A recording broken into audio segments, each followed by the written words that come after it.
Ég hef við ótal tækifæri fundið til þess að Íslendingar láta sér annt embætti forseta Íslands. Það leið ljóst að það ekki sjálfgefið hvernig forseta embætti skuli sinnt og verður ekki. Þar veldur hver á heldur eins og sjálfsagt Ég kveð ykkur kæru landar með bestu þökkum fyrir liðin ár, með góðum vonum og trú á farsæla framtíð íslenskrar þjóðar. Vigdís Finnbogadóttir, forseti Íslands 4 kjörtímabil frá 1980 til 1996 að kveðja Bessastaði. Aðeins munaði 1911 atkvæðum á fyrsta og öðrum manni. Vigdís hlaut 33,8% gildra atkvæða. Þótt mjóum hafi munað 1980 hefur fráfarandi forseti sýnt og sannað að hann þjóðarinnar allrar. Vigdís fyrsta konan í heiminum sem var þjóðkjörin forseti, 4. forseti íslenska lýðveldisins og hefur sett sterkan svip á þetta embætti í 16 ár. Embætti sem hefur verið sameiningartákn íslensku þjóðarinnar að mestu óháð dægurþrassi stjórnmálanna. Hvernig hafa árin 16 á Bessastöðum verið?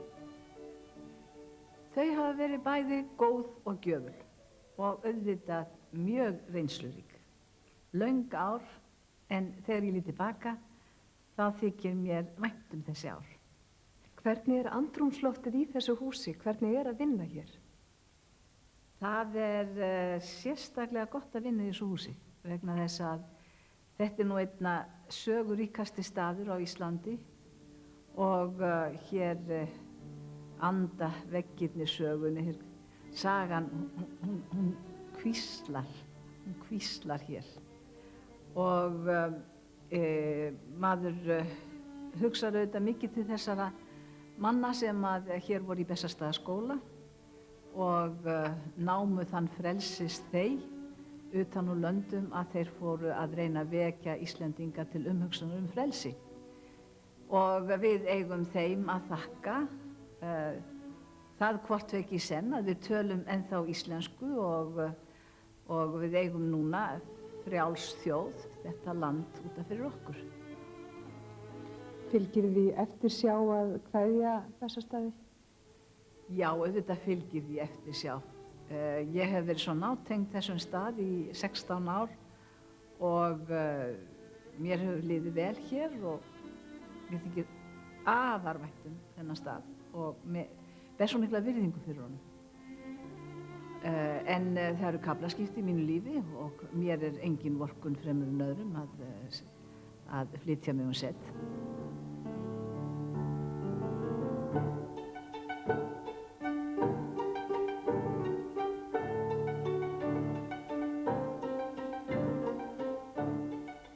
Hvert telur Vigdís Finnbogadóttir hlutverk forsetans eiga að vera? Til þess að skilgreina hlutverk forsetans þarf leið að skilgreina hlutverk stjórnmálanna almennt.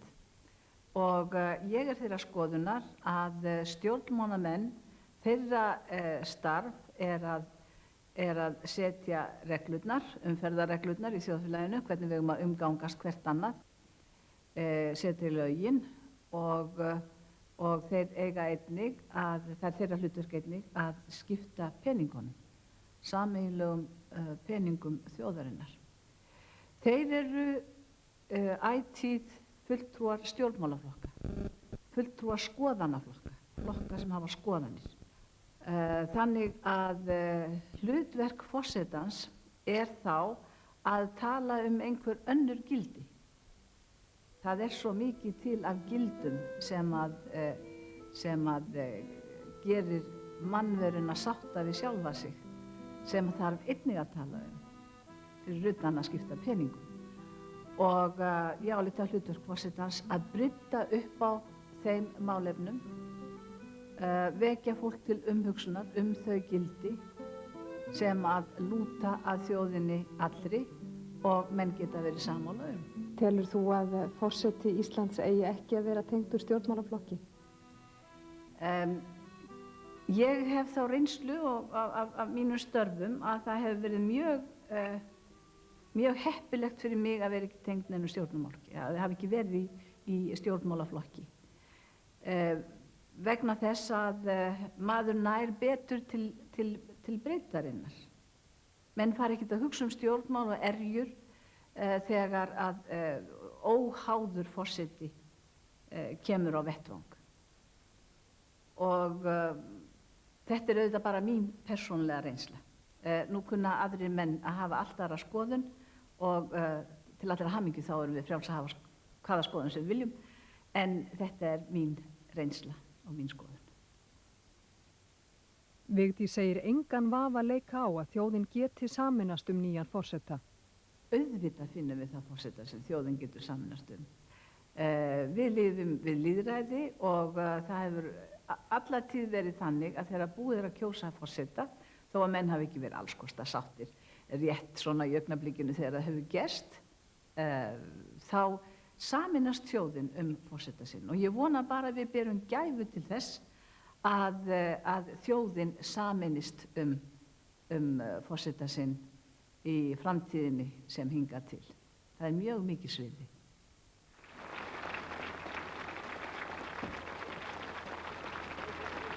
Hefur forsetaembætti reynst öðruvísi en þú áttir von á þegar þú ákvaðst að fara í framboð fyrir 16 árum? Það náttúrulega ómögulegt að ímynda sér fyrirfram hvernig forsetaembætti af þeirri einföldu ástæðu að það eru svo fáir, við erum svo fá sem hefum gegnt þessu embætti. Og svo lítur auðvitað svo að vera að hver einstaklingur hefur sínar hugmyndir það og setur sinn svip á það.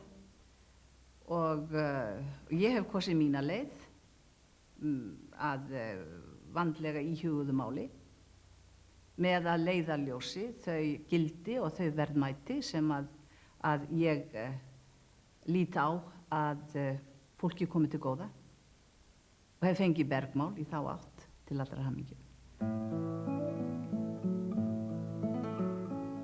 Hvað þarf góður forseti að hafa til að bera að mati þess sem sinnt hefur þeim starfa 4 kjörtímabil?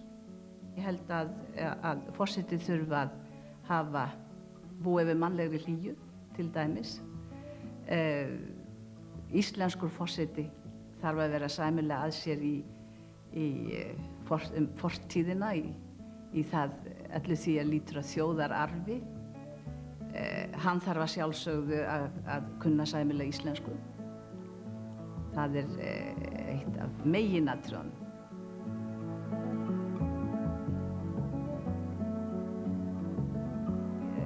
Ég lít svo á að okkur sé farsælast að hafa hér á Bessastöðum forseta sem að öll þjóðin getur verið sátt sem að ekki að karpa við einn eða neinn. Þannig að það sé ekki mikil óráleiki í kringum þann aðila. Ég held að það besta sem að forseti getur óskað sér ef hann getur fengið þjóðina til þess að þykja eilítið vænt sig.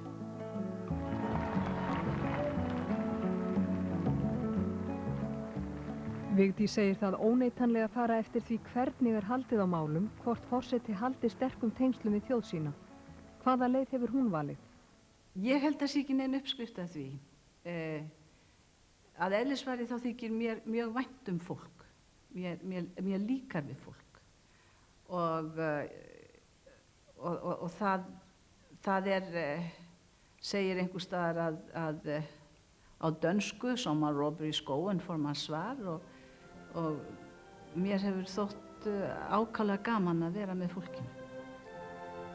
Og þá fer ég auðvitað á stað.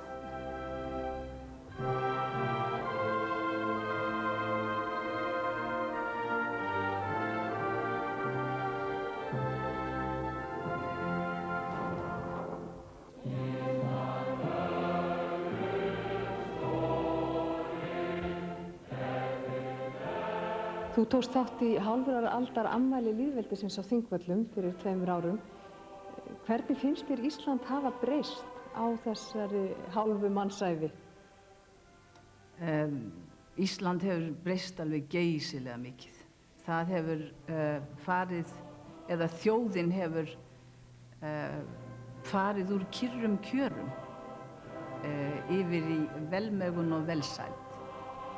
og það gerðist vegna þess að menn öðluðust svo mikla orku og mikinn kraft við að eignast frelsið. Frelsið gefur mönnum eins og börnum sem að vaksa upp þetta hugarflug. Nú get ég, nú ég sjálfstæð þjóð og nú skal ég. Og þetta hafa Íslendingar sýnt og sannað og ég afar hreykin af 50 ára lýðveldissögu okkar. Hún stórbrotin, hún stórkostleg.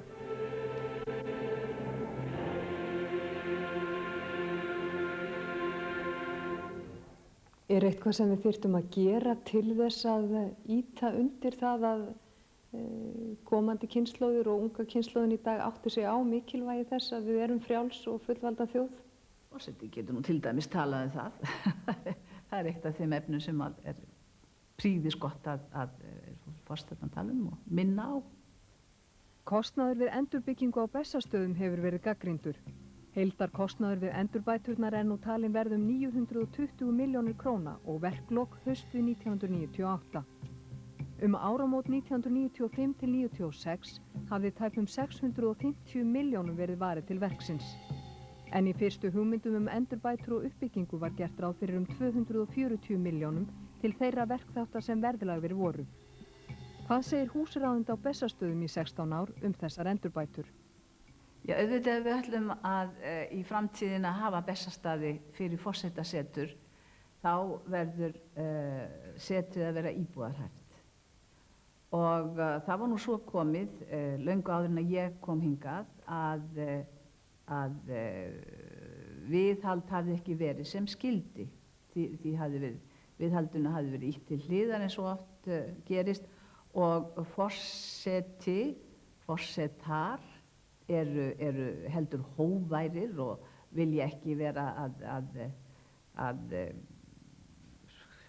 ónáða, ég má orða það þannig. En það var svo komið hér að húsið var í hættu.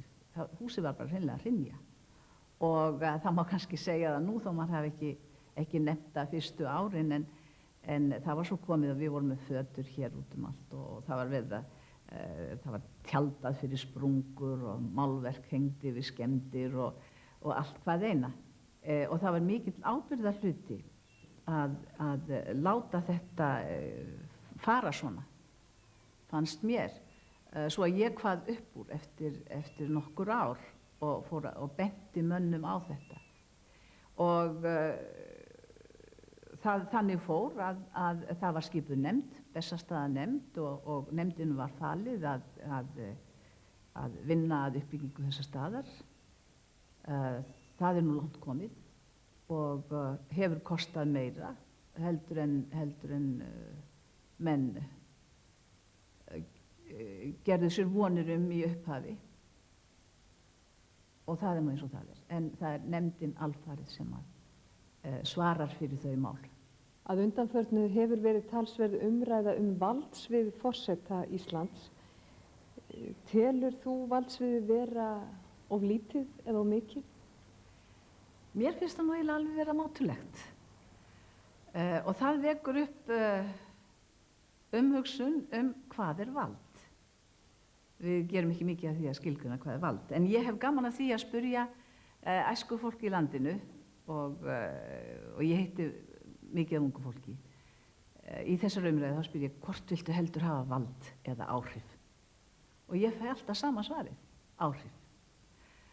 Og þá hafa menn gert sér grein fyrir því og hugsað það að í gegnum áhrif getur maður haft vald. En valdboða ofan getur ekki alltaf kannski lánast eða verið vinsælt. En þegar ég er að tala áhrif, þá er ég náttúrulega að tala áhrif áhrif til góðs eða áhrif í jákvæði átt, þar sem þess sér stað að eitthvað hafi þokast í einhverja átt sem maður vil ná. Hefur þig einhver tíma langað til að hafa meiri völd? Nei, ég bý ekki yfir valdagræðgi. þvert á móti. Ég vil samningaleiðir, ég friðarins aðili, ég vil hafa frið, ég vil hafa ró og ég vil ekki skipa fólki fyrir. Ég vil fá fólk til að gera eitthvað en ekki skipa því að gera. Samstarfið forsætisráðherra þennan tíma hefur gengið vel að sögn Vigdísar. Forseti og forsætisráðherra eiga vikulega fundi þar sem forsætisráðherra gerir grein fyrir aðstæðum og hvaða mál eru á döfinni. Auðvitað náttúrulega hefur blessaður forsetinn fylgst með því í útvarpi og blöðum og hjá vinum í öllum flokkum og veit nokkuð hvað klukkan slær. Ekki nú einsemdin eða einangrunin meir en svo. En það er afar gott að heyra forsætisráðherra mynda eða búa til efnis yfirlit yfir það sem er að gera. Og þetta hefur allt saman gengið vel fyrir sig í þessi ár. En nú á forsetinn samstarf við utanríkisráðherra ekki síður en forsætisráðherra og samstarf utanríkisráðherra og forseta þarf að vera nokkuð náið. Hvernig hefur það gengið? Ég var nú svo heppin þegar ég kom til starfa að þá var utanríkisráðherra Ólafur Jóhannesson og við urðum miklir vinir því að fyrstu ferðirnar voru það voru ferðir, brautryðjendaferðir svo að segja, vegna þess að það var kona þar í fyrsta sinn af stað og ferðin til Danmerkur, hún lánaðist svo vel og á Norðurlöndum var ég svo einstaklega velkomin og ég kynntist Ólafi, ég þekkti hann nú fyrir, en hann var mér sem lærifaðir. Hann var nú sérfræðingur í stjórnarskrá og stjórnarskráni og hefur skrifað það prýðilega bók og við ræddum fram og aftur þetta. Og eftirmenn hans meir og minna voru á þessum ferðum sem voru farnar fyrstu árin. Það var nýlunda þá að fara í þessar miklu ferðir. Ég var allstaðar boðin. Það var kallað eftir okkur og Geir Hallgrímsson, það var alveg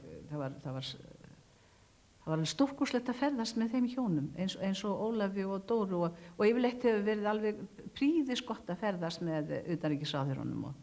En á ég að segja að ég hafi fengið eldskírnina hjá Ólafi Jóhannesinni og Geir Hallgrímssyni.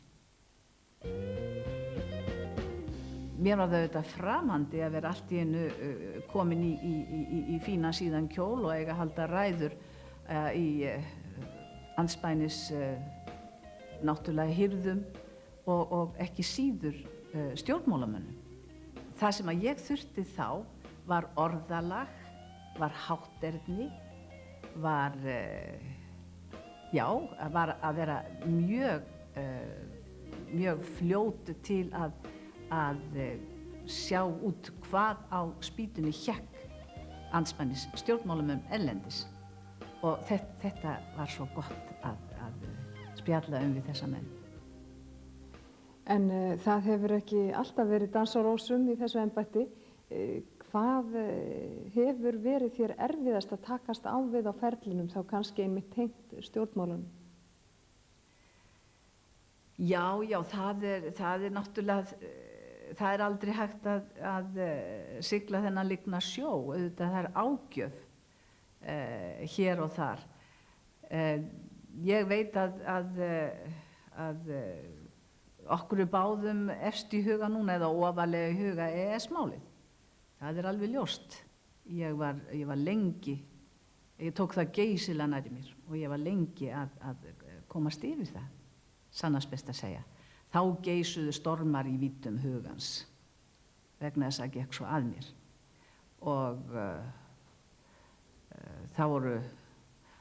ég fann það svo oft að þeim sem að mér þótti væntum, sem mér þótti undurvæntum, að ég hafði valdið þeim vonbrigðum kannski með því að taka þá afstöðu að neita ekki að skrifa undir.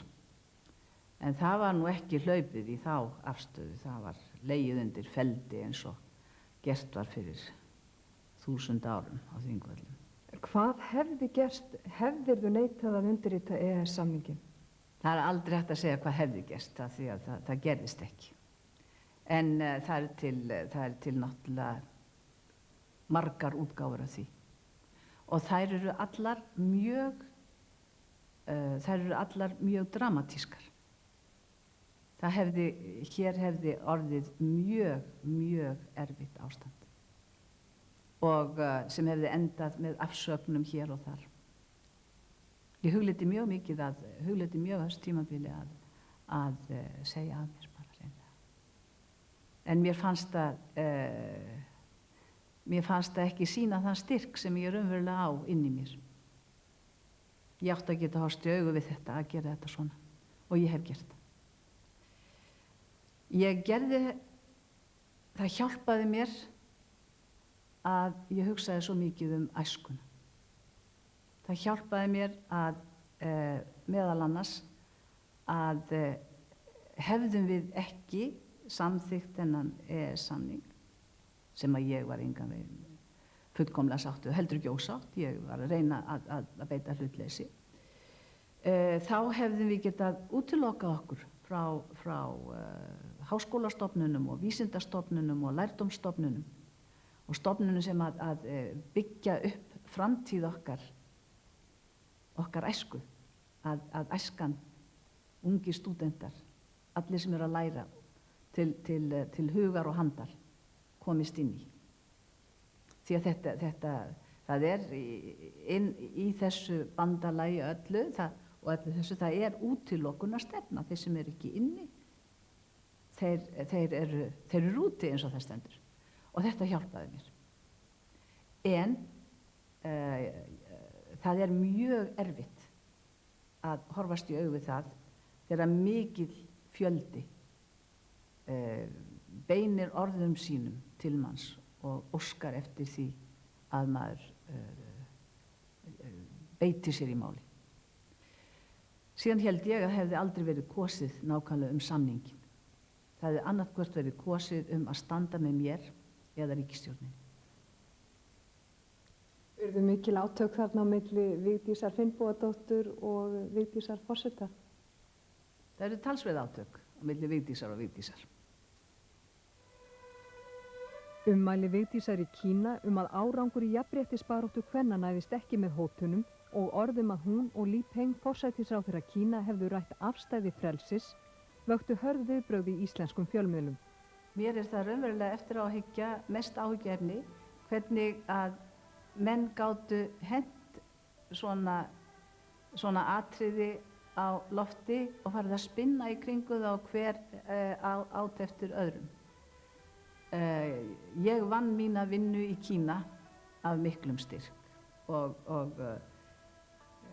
það veit ég best sjálf. Ég kom öllum mínum málum þar til skila af miklum styrk og hafi ég einhvers staðar komist klaufalega orði þá ég meina það. En sem sagt þegar ég kom heim þá var hér allt í háa lofti. Ég var allt í norðin á móti konum, ég var á móti mannréttundum, ég veit aldrei hvað ég gerði.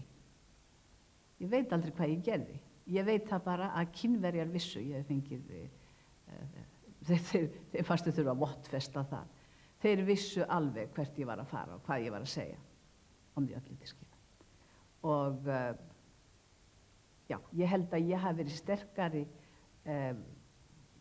málsvari eða talsmaður lýðræðis og mannréttinda þarna suður-austur í Kína heldur en margur annar og gert það af meiri einurð. Sárnaði þér þessi umræða? Já, maður er nú mannlegur, manni getur nú sárnað. En mér fannst hún segja meira þá sem töluðu hátt í þeirri umræðu heldur en mig. Ég má ekkert vera að halda það að fólk almennt þekki mig. Ég held að fólk út á landi til dæmis, ég held að Seyðfirðingar þekki mig miklu betur eftir að ég var hjá þeim á 100 ára afmælinu heldur en blaðamenn sem hafa voðalega gaman að því að segja eitthvað um mig og ég náttúrulega fer alveg ógul í taugarnar á. Það er aldrei hægt að sigla svoleiðis að öllum líki, það veitum við. ekki hægt að vera allra viðlægjandi. En fyrir má nú rotin dauðróta. Finnst þér einhver hafa reynt að koma á þig drottningar viðurnefni þennan tíma? Ég hef heyrt það, en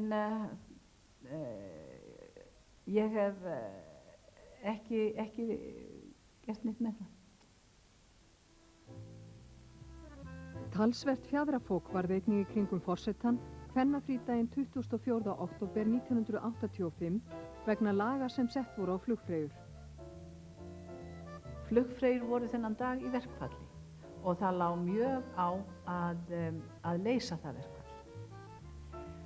Og það þessi dagur og konur ætluðu að halda upp á daginn vissi ég, víða land og flugfreyjur eru kvennastétt svo að ég segi sig svona, engum líka því mér hafi ekki verið tilkynnt þetta, ekkert verið rætt um mig, um þetta við mig. Svo ég segi sig svona, ég nú ekki reiðubúin að gera þetta þessa stundum, mætti ég ekki fá umhugsunarfrest. Og þannig var að þegar ég tók við embætti þá var það mitt fyrsta verk að spurja vitra menn og lærða hvað gerir forseti Íslands ef að hann fær í hendur lög sem honum óljúft að skrifa undir á staðnum.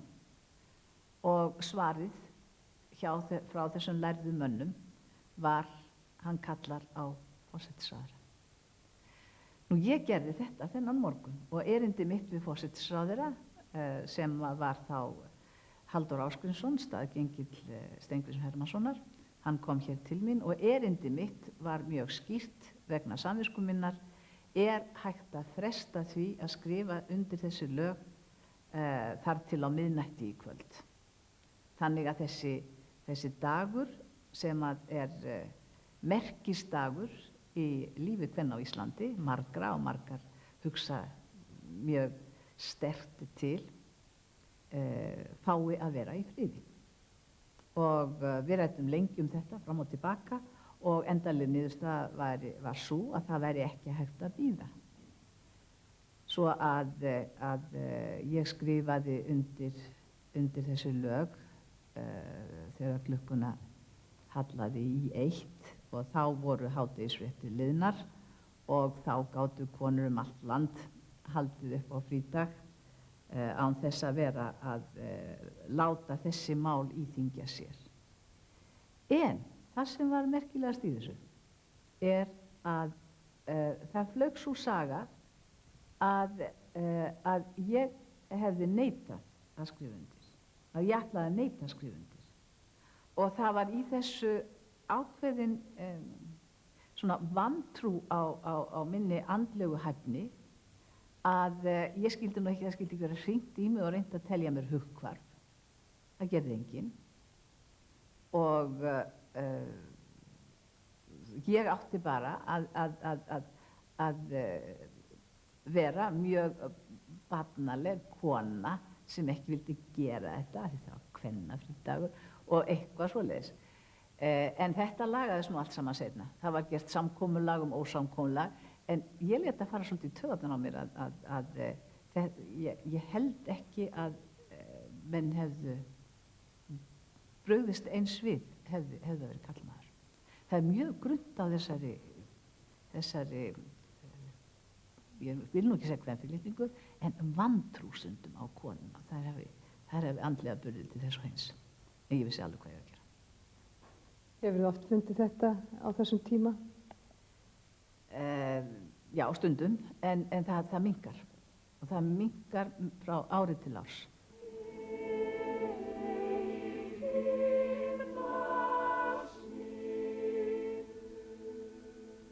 Náttúruhamfarirnar á Vestfjörðum 1995 þar sem 35 manns létu lífið í snjóflóðum voru mikið áfall fyrir íslenska þjóð. Forsetinn flutti ávarp við blísför og bænastund framhaldsskólanema og flutti þeim sem sárt eiga að binda huggunarorð. Áföll manna náttúrulega reyna alltaf á mann. Ég verð aldrei söm og ekkert okkar. Við verðum aldrei söm. Þessi kynslóð á Íslandi sem að upplifði slysinn á Vestfjörðum.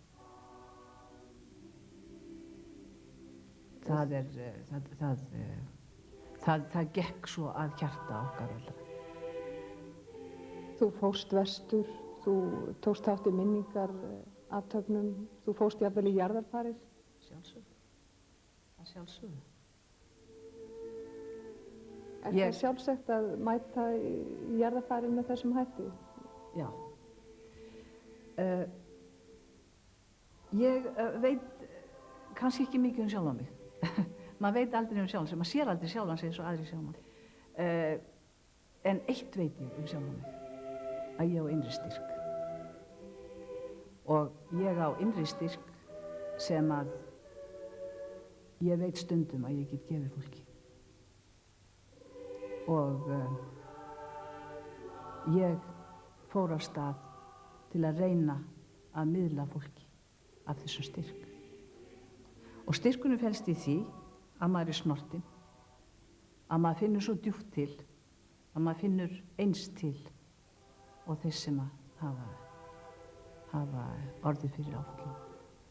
Ég hef mjög sterka innlifunarkennd. Ég samsama mig. Ég get ekkert að ég gert, ég hef alltaf verið svona. Ég samsama mig þeim sem ég er með, einhver með þeirra bátt. En þú þekkir kannski líka hvað það er að mæta sorginni. Þú misstir þinn einkabróður ungan. Já. Ég þekki það og ég oft hugsað það síðan að það var náttúrulega slíkur missir, það var ævimissir. Mitt líf væri allt öðruvísi ef að ég ætti bróður og stórfjölskyldu og þetta væri allt svona öðruvísi. Kátar í ranni vafalaust.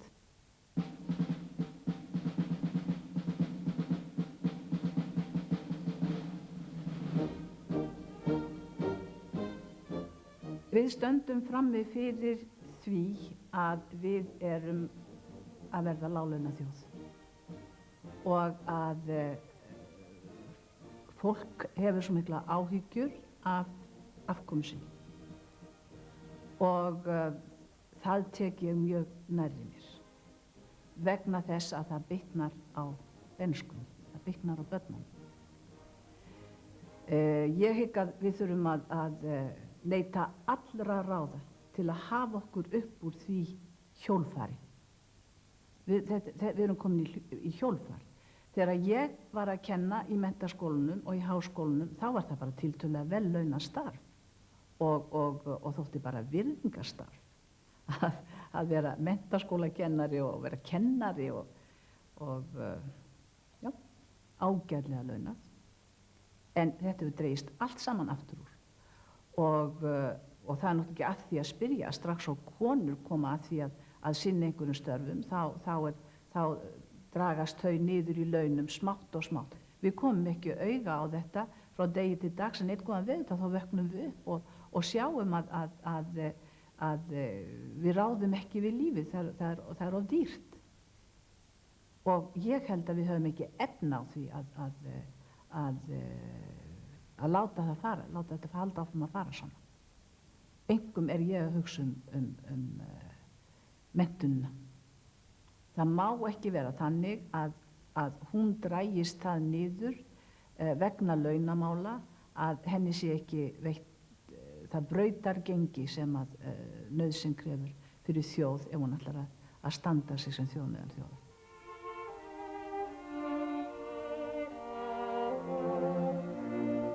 Þessi merkilega þjóð, fámenna þjóð sem hagar sér alltaf eins og hún sé minnst á kosti 2-3 milljónir og gleymir því að við erum svona að fá. Hún siglast alltaf áfram og hún skal hafa það af. Svo eru þetta styrkur hennar í því að tala þetta tungumál, eiga þessar minningar saman og síðast en ekki síst að eiga þetta land.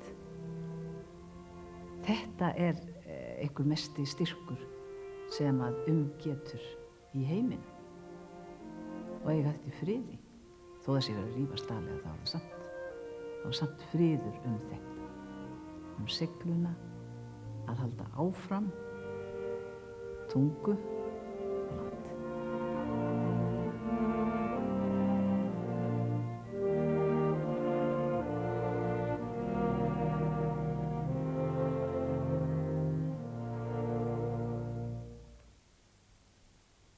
Neikvæð umræða getur haft ófyrirsjáanlegar afleiðingar að mati Vigdísar.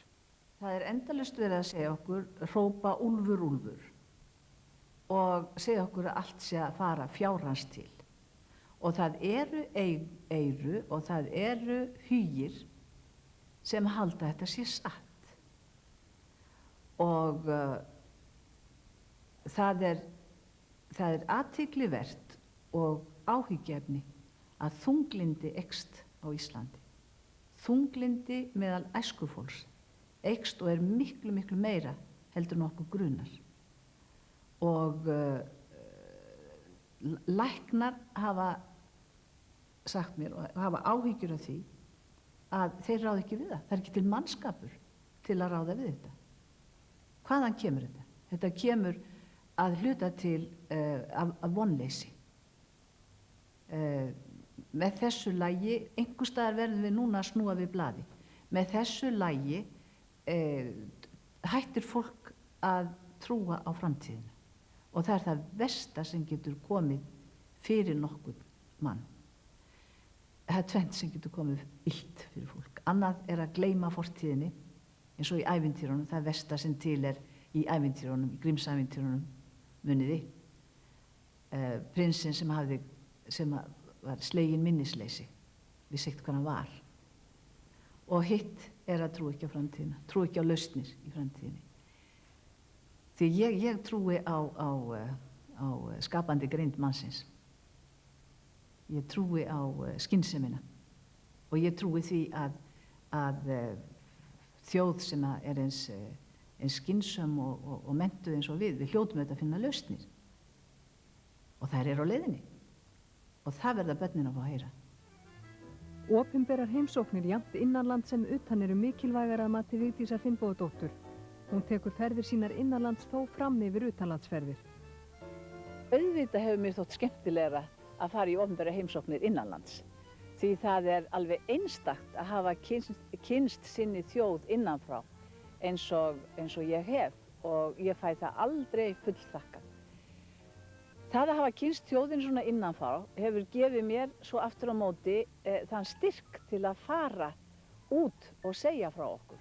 Og það er mikilvægar en allt annað að láta vita af sér. Móðir mín sagði alltaf, ef maður fer ekki að bæ þá fréttir maður ekkert. Og ég var mjög snemma víða boðin og aufúsu gestur og ég notfærði okkur það. Með því að kynna okkur, segja frá því sem við erum að framleiða og til að reyna að auka áhugan á okkur og það þýðir nú pening í kassan sem við getum vel notað. Og síðast en ekki síst þá hef ég mikið reynt að kynna menningu okkar vegna þess að í gegnum menninguna fær fólk áhuga á öðru sem framleitt er og í gegnum menningu okkar sem er aðdáunarverð í augum útlendinga eignumst við rödd meðal þjóðanna. 4 þjóðhöfðingjar eru fráfarandi forseta eftirminnilegastir. Þeir hafa einnig orðið góðir vinir Vigdísar. Það er Mitterrand, Frakklandsforseti, sem ég hafði mikla mætur á og ég mat mikils. Það er Weizsäcker, Þýskalandsforseti, sem ég dái mikið.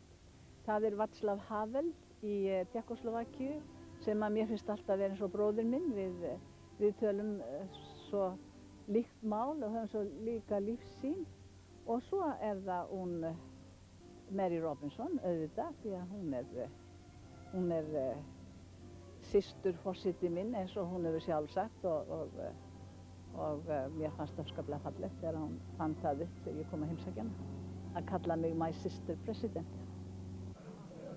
Og jeg synes, at det er underligt, at vi sidder her i 1980, og det anses for at være en dristighed og bliver verdensberømt, at en kvinde er blevet valgt til præsident. Men dette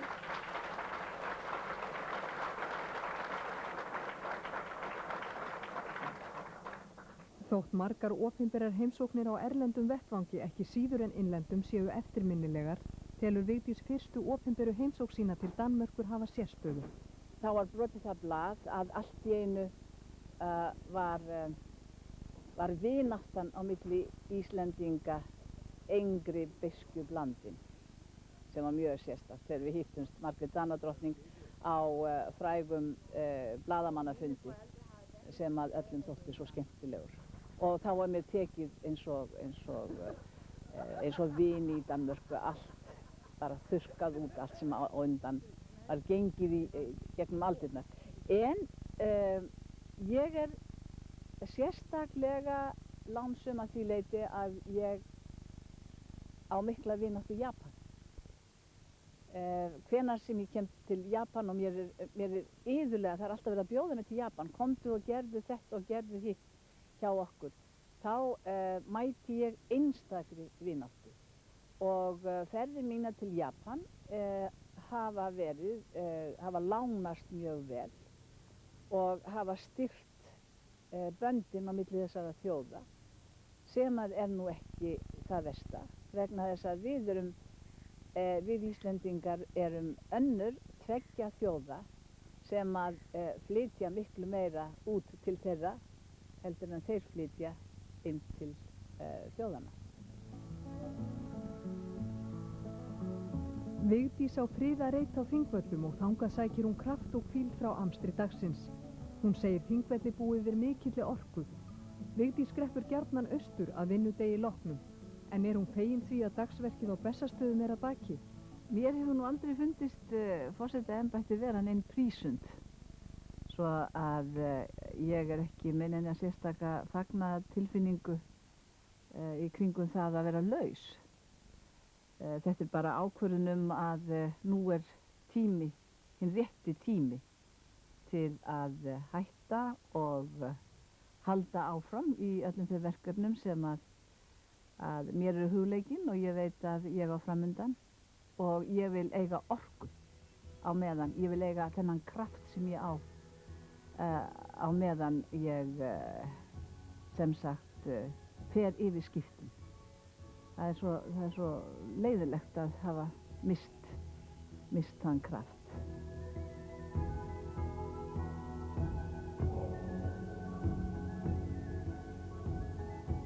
Og hvað breyttist í þínu lífi við það að verða forseti Íslands? Allt. Það var ekkert sem ekki breyttist. Auðvitað breytir þetta lífum hans. Það verður grundvallar breyting. En ég er bæði þannig sinnuð og þannig alin upp að ég fer heldur hægt í sakirnar, svo að ég eiginlega synti rólega inn í þetta embætti, og það var ekki fyrr en eftir ákveðin tíma að það fór að vaksa þannig að ég fór að taka eftir því að þetta var afskaplega annarríkt. Að eiga einkalíf í friði utan sviðsljósins er spurning skipulag að sögn Vigdísar. Hún segir það hafa gengið príðilega, hún hafi skipulagt það í kringum dóttur sína. Hvernig hefur það einmitt gengið að ala upp barn og vera forseti Íslands á sama tíma? Furðu vel. Ég á yndislega dóttur, alveg sérstaklega væna stúlku, og heilbrigða, rétt sína, og ég trúi því að það hafi nú verið af því að við áttum gott líf á Bessastöðum með góðu fólki. En þú hefur markvisst reynt að halda henni utan við sviðsljósið og tekist vel. Já, mér finnst það sjálfsagður hlutur. Hún er ekki í forsetaembætti.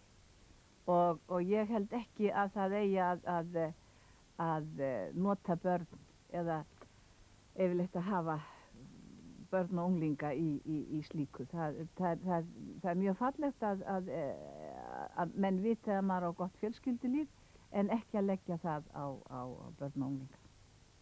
Vigdís segir að henni hafi í raun verið att út í forsetaembættið. Hún hafi verið beðin að vera oddviti annarra. Í starfi forseta hafi hún átt það frelsi sem hún hafi kosið og valið sér verkefni.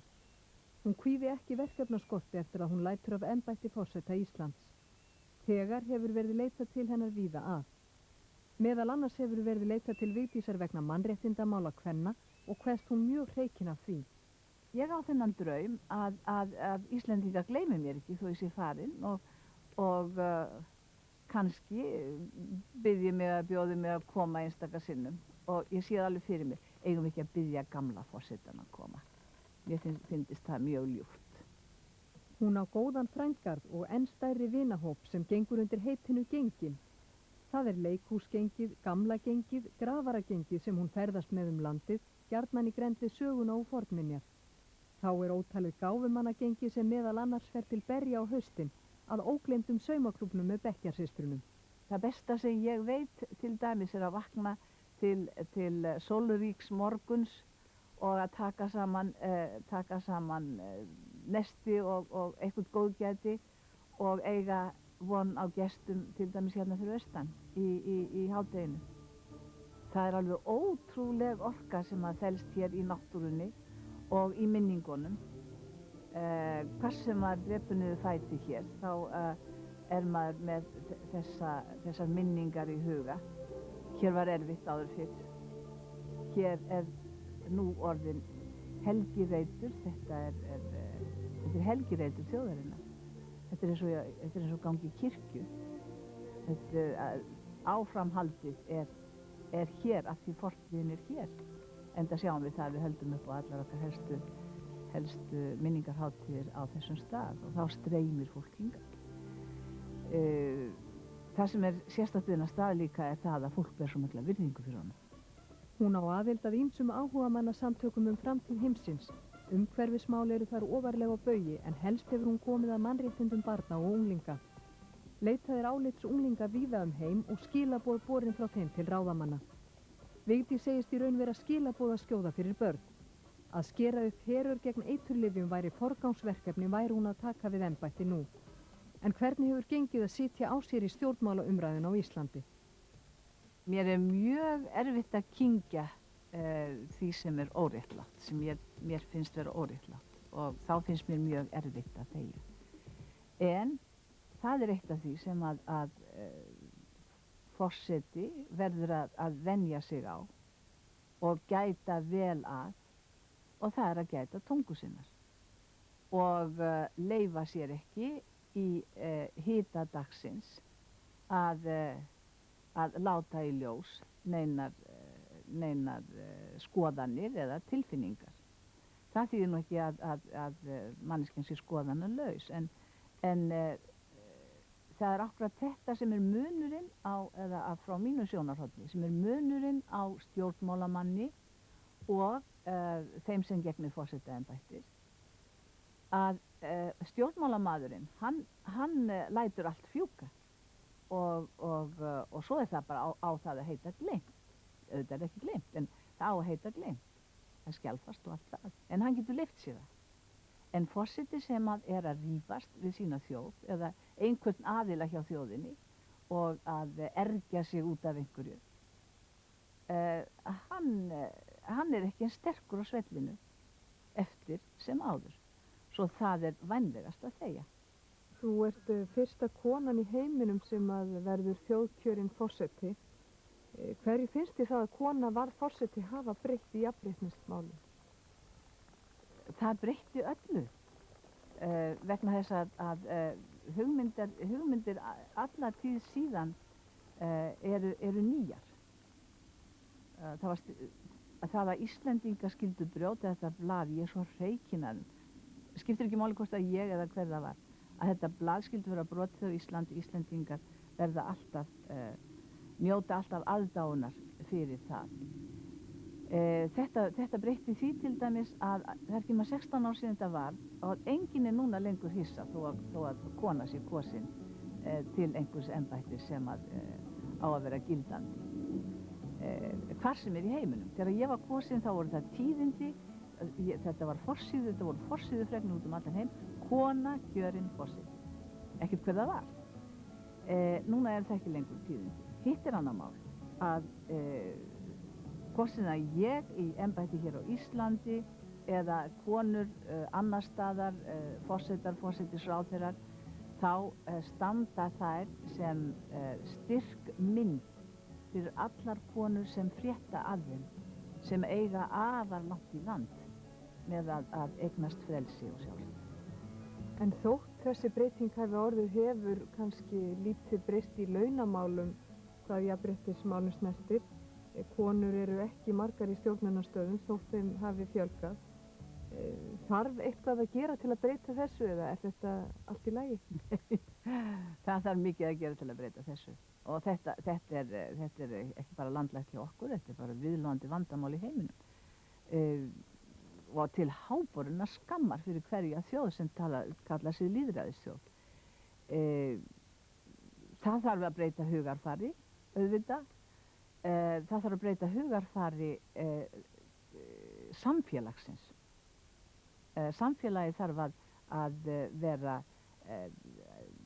hugsa af hafa meiri siðgæðins vitund í þessum málum. Þá ekki að bjóða konu upp á það að gjalda henni lægri laun heldur en karli. Mig langar til þegar ég skil nú við þetta embætti að skora á forsvarsmenn þjóðar okkar, hvort sem eru í stjórnmálum eða stjórnendur atvinnufyrirtækja eða hvar sem þeir eru, þar sem að þeir geta tekið til máls og brýnt fólk, styrkta, sagt því að framtíðin bíði á næsta leiti og það séu allir að leggjast á eina ár með að gera úr henni það sem að væntingarnar standa til. Og þá er ég sannfærð að við rísum úr kútnum. Og þessi þjóð sem er svo dugleg og atorkusöm og einörð, hún á það svo mikið skilið að allir sem að sitja við stjórnvöld, hvar sem er, segi henni frá því og sé endalaust að hvetja hana. Vigdís segir kosningabaráttuna fyrir forsetakosningar nú með talsvert öðrum blæ en fyrir 16 árum. Auglýsingar hafi verið með allt öðru sniði nú. 1980 hafi frambjóðendur helst verið kynntir í kynningarþáttum í sjónvarpi og útvarpi og viðtöl í blöðum verið með öðrum brag. Breytingin á hálfum öðrum áratugurúmum sé ótrúleg og kosningabaráttan vart sambærileg. Þau rök að erfitt geti reynst fyrir konu að feta í fótspor Vigdísar eru henni lítt að skapi. Mér falla þau rök mjög illa og það er mikill misskilningur ef einhver heldur að ég líti á það sem hrósyrði eða gullhamra í minn garð, þvert á móti. Mér finnst það að vera móðgun við konur, íslenskar konur, stórmóðgun við íslenskar konur. Og mér finnst það að vera að vissuleyti vanvirðing við það sem ég hef verið að gera í 16 ár. Ég hef verið að brýna konur í 16 ár. Ég hef verið að sanna það í 16 ár eða reyna að gera mönnum ljóst að kona geti gert þetta. Og ef ein kona getur gert þetta, þá geta aðra konur það líka. Það vitum við.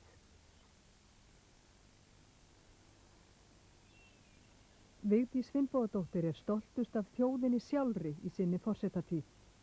Hún segist hafa þá bjargföstu trú að þjóðin vilji lifa af með minningar sínar og tungu. Aldamótin verði tilefni til vakningar í málum sem vinna þurfi að. Sú vakning sé reyndar þegar hafin og Ísland taki grænna á móti nýju árþúsundi. Að hafa hort á þessa þjóð, vinna þau þrekvirki sem hún hefur gert á þessum 16 árum, því að framfærirnir hafi verið svo geysilega miklar. Og ég er stoltust af því að hafa fengið að taka þátt í því. Hvað fylgir þér inn í framtíðina eftir að starfa sem forseti Íslands í 16 ár? Mikið þakklæti fyrir árin og þakklæti til þjóðarinnar sem að treysti mér fyrir þessu starfi. Og alveg einstök hlýja. Ég gleymi aldrei þeirri hlýju sem að ég hef mætt og fengið að njóta. Hefurðu fundið fyrir því sérstaklega á þessu vori þegar fólk veit að þú ert að fara? Já, og mér þykir vænn það en ég fæ orðum að komið.